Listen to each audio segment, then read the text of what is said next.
தெரிவித்திருக்கிறார்கள்.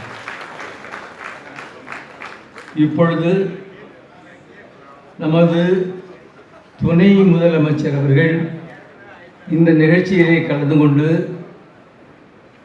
வாழ்த்துறை வணக்கத்தை தெரிவித்துக் கொள்கிறேன். திராவிட இயக்க தமிழர் பேரவைத் தலைவர் ஐயா சுபவி அவர்களுக்கும் என்னுடைய இந்த நேரத்தினுடைய வணக்கத்தை தெரிவித்துக் கொள்கிறேன். திராவிட இயக்கத்துடைய திசை காட்டி ஆசிரியருடைய பிறந்தநாள் நிகழ்ச்சியில் உங்களோடு சேர்ந்து நானும் இங்கே வரை வந்து ஆசிரியருடைய ஐயாவுடைய பிறந்த நாளுக்காக வருகை தந்திருக்கின்றேன். இந்த பெரியார் திடல் என்பது என்னுடைய பொது வாழ்வில் என்னால் மறக்க முடியாத பல தருணங்களை, பல நிகழ்ச்சிகளை நடத்தி இருக்கக்கூடிய தேடல் தான் இந்த பெரியார் திடல்.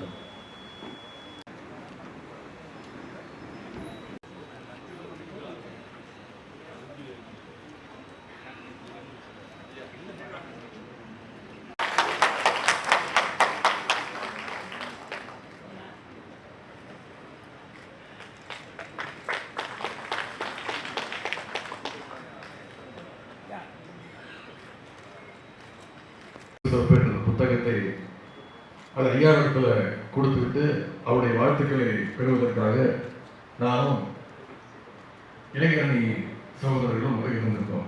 அதற்கு முன்பு ஒரு 10 நாட்களுக்கு முன்பு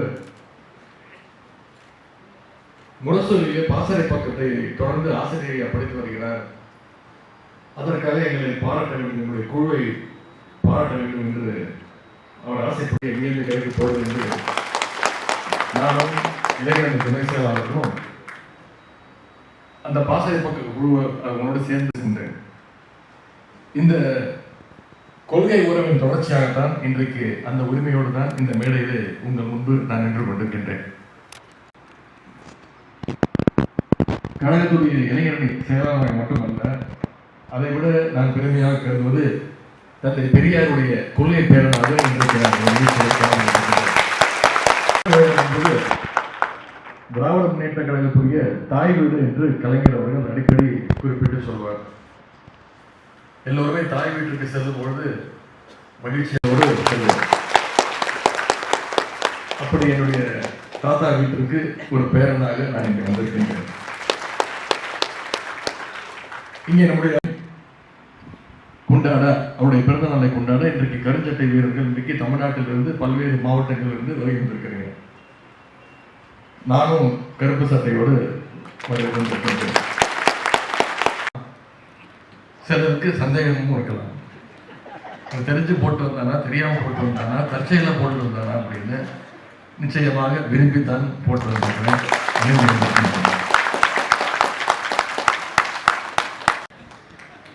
மார்க் செய்யப்பட்டதில்லை. 1979ஆம் ஆண்டு எனக்கு அப்பொழுது 2 வயது.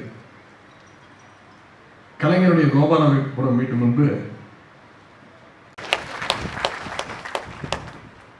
அது இந்தி திணிப்பை எதிர்த்து நடந்த ஒரு போராட்டத்தில் கருப்பு சட்டை அணிந்து கொண்டு நான் கழக தலைவர், நான் 3 பேருமே கருப்பு சட்டை அணிந்திருப்போம்.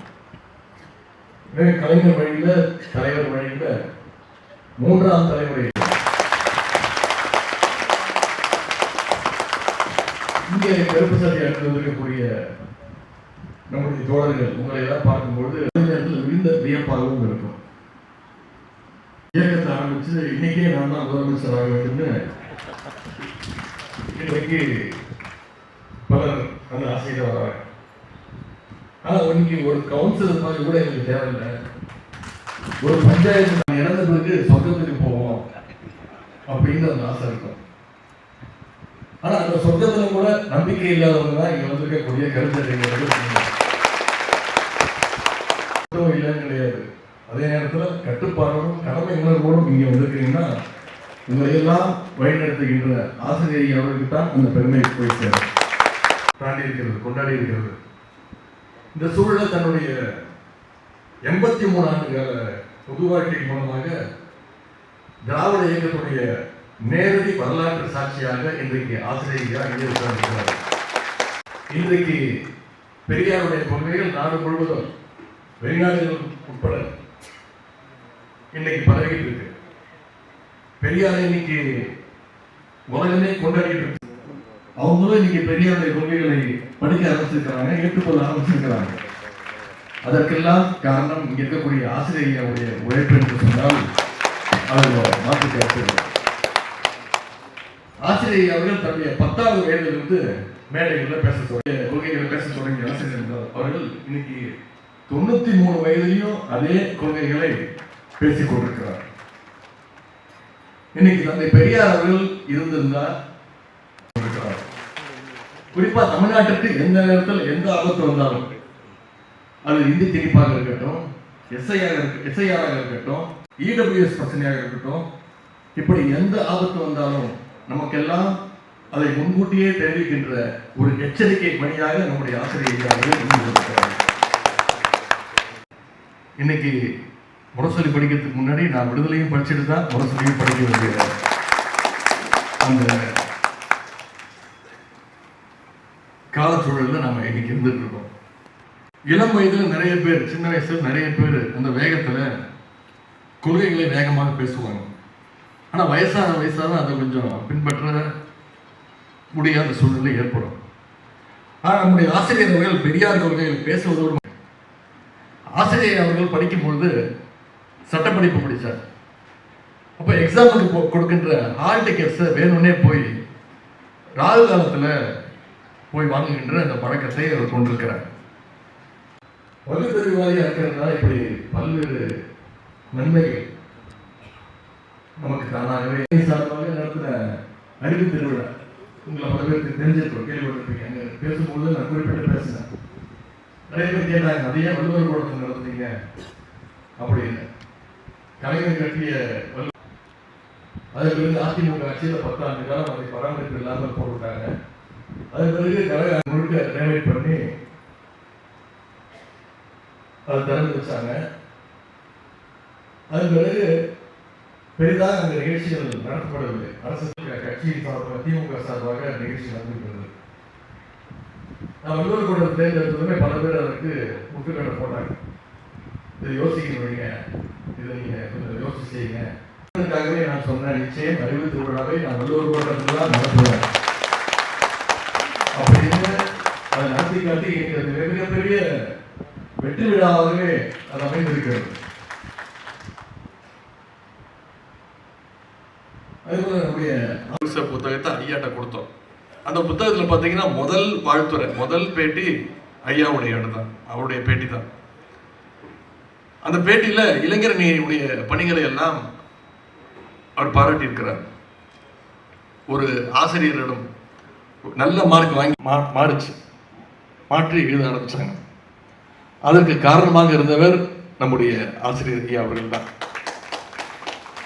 அப்பொழுது கண்ணீர் துளிகளாக இருந்த திமுக இப்பொழுது திமுக முதல்ல ஆட்சிக்கு வந்ததும் பேரறிஞர் அண்ணா அவர்கள் சொன்ன வார்த்தை, இந்த அரசு தந்தை பெரியார் அவர்களுக்கு காணிக்கை என்றுதான் சொன்னார். அதே போல் நம்முடைய முதலமைச்சர் அவர்கள், ஆகவே பெரியாருடைய கொள்கை பாதையில் தான் திமுக எப்பொழுதும் சொல்லும். அதை யாராலும் நிச்சயம். பிறந்தநாள் இன்றைக்கு 93வது பிறந்தநாள். ஆனால் ஆசிரியர் அவருடைய தன்னுடைய 74வது பிறந்தநாள் வரைக்கும் அவருடைய பிறந்தநாளை அவர் கொண்டாடுறதே கிடையாது. அவருக்கு 70 கேட்கும்போது முடியாது அப்படின்ட்டார். அந்த விழா குழுவினர் கலைஞர்கிட்ட போய், கலைஞர் அவர்கள் அப்ப கலைஞர் சொன்னாரு, நான் சொன்னா மறுக்க மாட்டாரு, அவருடைய ஒண்ணு போய் சொல்லுங்க அவர்கிட்ட அப்படின்னு சொன்னோடனே வேற வழி இல்லாம ஆசிரியரையா ஒத்துக்கிட்டார். அதன் பிறகுதான் பிறந்தநாள் நிகழ்ச்சிகள்ல ஆசிரியரையா கலந்து கொள்ள ஆரம்பிச்சார்.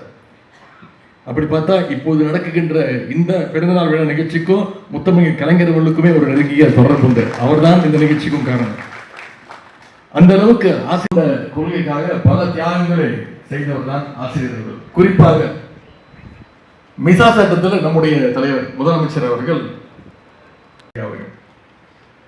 நம்முடைய முதலமைச்சர் அவர்களை கைது செய்து சிறைக்குள்ள தள்ளும் போது அதே அறையில் இருந்து அவரை தாங்கி பிடித்துக் கொண்ட கரங்கள் தான் ஆசிரியருடைய கரங்கள். திமுக ஒரு அரசியல் கட்சி, அதனால மிசா திராவிடர் கழகம் என்பது ஒரு சமுதாய இயக்கம். திமுகவை ஆதரிச்ச ஒரே காரணத்துக்காக திராவிட கழக நிர்வாகிகளையும் சேர்த்து கைது செஞ்சாங்க.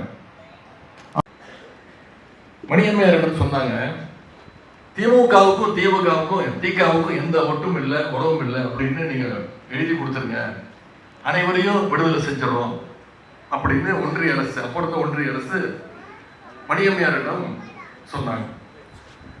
ஆனா அதற்கு மணியம்மையார் துணிச்சலோடு பதில் அப்படின்னு மணியம்மையார் பொருள் சொன்னாங்க. செத்தாலும் சாகட்டும் மணியம்மையார். இவ்வளவு ஒடுக்குமுறைகள் எல்லாவற்றையும் நமக்காக தாங்கிக் கொண்ட ஆசிரியர்களுக்கு நாங்கள் எப்பொழுதுமே துணையாக நிற்போம், இருக்க வேண்டும். அது எங்களுடைய கடமை. ஆனால் ஆசிரியர்களை பார்க்கும்பொழுது அவருக்கு சுறுசுறுப்பாக பயணிச்சுட்டு இருக்கிறார், செயல்பட்டுக் கொண்டிருக்கிறார். தமிழ்நாடு முழுவதும் சூறாவளி சுற்றுப்பயணத்தை மேற்கொண்டிருக்கிறார். தொடர்ந்து விடுதலை விழுந்து பொருளும். அப்படி பொது வாழ்வில் பல பாம்புகளிடம் கடிபடும் நான் பெரியார் திடலுக்கு வந்து பெரியார் எனும் மூலிகையை தடவினால் அந்த விஷமெல்லாம் முறை கலைஞர் அவர்கள் குறிப்பிட்டு சொல்லியிருக்கிறார். கலைஞர் அவர்களை மட்டுமல்ல, இன்றைக்கு நம்முடைய இருக்கிறது. ஆகவே எங்களுக்கும் பெரியார் திடலோட மூலிகை கண்டிப்பாக தேவைப்படும்.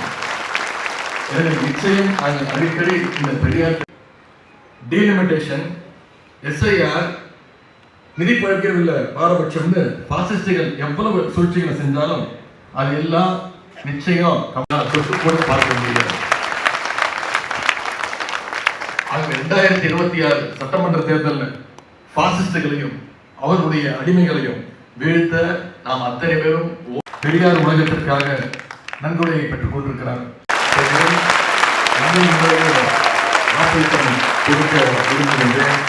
வாழ்க தந்தை பெரியார், ஓங்கட்டும்.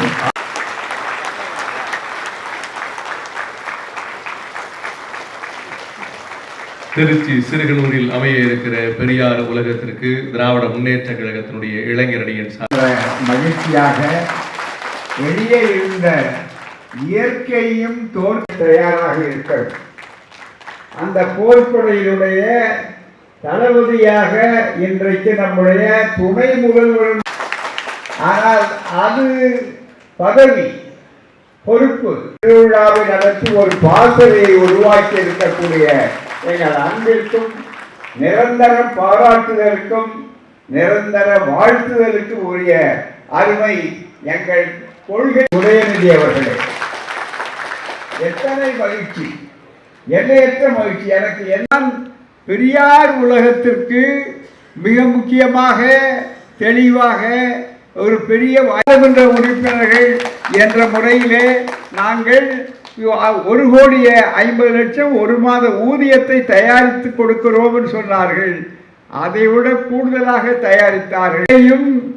நம்முடைய ஏற்கனவே வந்துவிட்டது இங்கே ஏற்கனவே ஏனென்றால் நம்முடைய திருவல்லிக்கேணியினுடைய தொகுதியினுடைய உறுப்பினர் அந்த வகையிலே வந்தது. எனவே உங்களிடத்திலே லட்சியத்தை சொல்லுவதற்கு கரும்பு தின்ன கூலிகள். சுருக்கமாக சொல்லுகிறேன், இந்த பெருமைக்குரிய ஒன்று. முதல்வர் அவர்கள் வீட்டிற்கு வந்து பேசும்போது அவர் மெதுவாக இடத்திலே காலிலே சொல்வதை போல சிரித்துக் கொண்டே சொன்னார், அங்கேயே பெரியார் விருப்பம் கொள்ளுங்கள் என்று சொன்னார். நான் சொன்னேன், நீங்கள் சொல்லுவதற்கு முன்னாலே நாங்கள் எப்போதும் அவரை ஈடுபடுத்திக் கொண்டு வந்தோம். அவருடைய ஒவ்வொரு உரை எப்போது சனாதனத்தை பற்றி பேசினாரோ அன்றைக்கே நாங்கள் சொல்லுவதில்லை. அதுதான் இணையதிகள் எப்படி அவரை பார்க்கிறார்கள். ஸ்டாலினர்கள் தான் இப்ப பீரங்கி வைத்து அணுகுண்டு ஈரோட்டு பூகம்பத்தால் இடியுபார் என்று கலைஞர் ஈரோட்டில் எழுதினார்கள் குலகுலத்தில். அப்படிப்பட்ட வகையில துடிப்புள்ள ஒரு படையாக எப்படி கலைஞட்டை படை கட்டுப்பாடாக இருக்கிறதோ அவர்களுக்கு பகுத்தறிவு சிந்தனையும் பெரியாரிய சிந்தனை வர வேண்டும் என்பதை தெளிவாக உணர்ந்த ஒரு கிடைத்திருக்கிறார்கள். நிதியையும் கொடுத்திருக்கிறார்கள். இதை விட எங்களுக்கு என்ன பெருமை. ஆகவே அப்படிப்பட்டவர்கள் துறையூரிலே திராவிட இளைஞர்கள் மாநாடு என்ற அந்த மாநாட்டுக்கு அந்த உரை அச்சடிக்கப்பட்டு புத்தகமா வந்திருக்கிறது. ரொம்ப இளைஞன் சிறுவன் எந்த இளைஞரை போய் பெரிய வயசானவங்க மேல நம்பிக்கையே கிடையாது. என்னை ஒத்தவர்களால எதுவும் நடக்குன்னு நான் நினைக்கல. நான் எப்பவுமே பழகிறது தான் மிக முக்கியம். அவர் சொன்ன மொழி அது. இளைஞர்களோடு தான் பழகிறது முக்கியம்னாரு. இதுக்காக அவர் சட்டம் போடுறதுக்கே ஒரு வழக்கு போட்டான். அதுதான் மிக முக்கியம். இதுவரை மாற்றணும்னு வழக்கு போட்டாங்க. அவர் அதை சட்டை செய்யவில்லை. அதுதான் ரொம்ப மிக முக்கியமானது. வயது குறையும்னு, வயது குறையாது, வயது மறையும். அதுதான் மெதுவா வரும், மறையிறது தானா போகும். அதனால உங்களை எல்லாம் பார்க்கும்போது, தோழர்களை பார்க்கும்போது, அது இப்போ புதுசா என்னன்னா இன்றைக்கு உதயநிதி ஸ்டாலின் முக்கியம். அவர் இங்கே வந்து இத்தனை பணிகளையும் செய்து பொறுப்புகளை ஏற்கும் போது இன்றைக்கு ஒரு மேடோ, என்ன அந்த மேடோ சொன்னால் அறிவுச்சுடர் இங்கே இருக்கிற தந்தை பெரிய நம்பிக்கையோடு ஒப்படைக்கின்ற ஒரு விழாவாகத்தான் இருக்கிறது. அரசு 23/13 என்று 39 ஊழலால் ஒப்புக்கொள்ளதான் என்னை வயதாக்கி கொண்டிருக்கிறார். 93 எனக்கு நிறைய போறதில்லை. இவர்கள் சொல்றது அவர் அந்த வகையில வரும் எதிரிகள் எங்கே தெரிய மாட்டார்கள்.